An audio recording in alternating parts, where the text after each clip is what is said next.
Welcome to Astro Real Talk, the channel where we don't just watch movies, we break them down, question them, and uncover what most people overlook.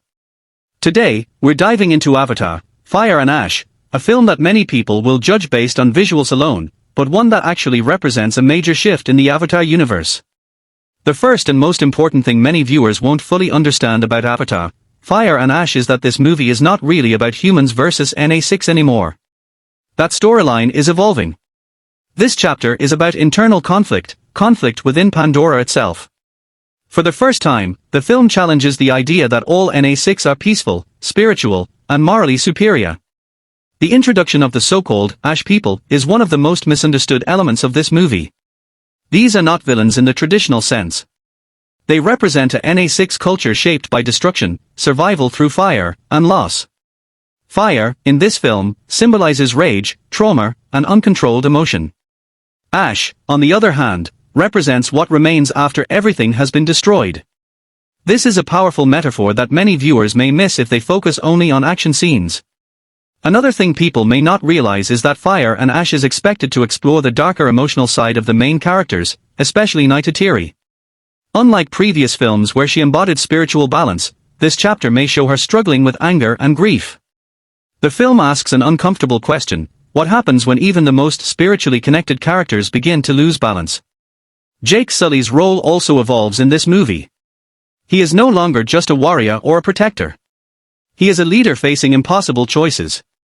The weight of his decisions affects not just his family, but the future of Pandora itself. This makes Fire and Ash less about heroic victories and more about consequences. Visually, the movie will still be stunning, but the beauty of Pandora is expected to feel more dangerous and unstable. Fire-dominated landscapes contrast sharply with the lush environments we've seen before.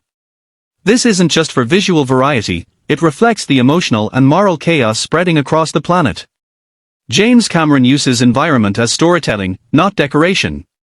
One detail many people won't pay attention to is how this movie slowly removes the idea of clear heroes and clear villains.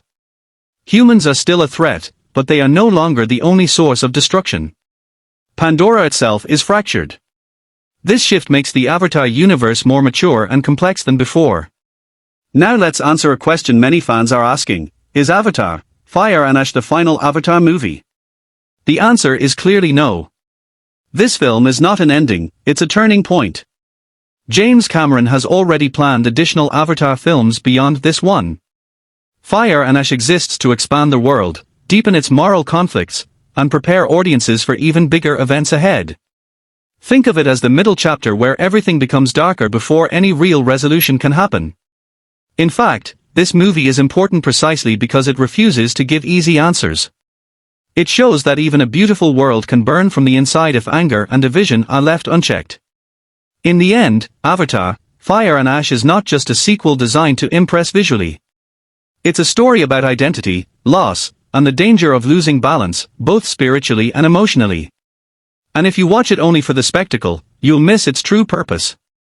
This has been Astro Real Talk, where we look beyond the screen and into the story itself. If you enjoy movie reviews that go deeper than visuals and action, make sure to subscribe, because there's always more beneath the surface.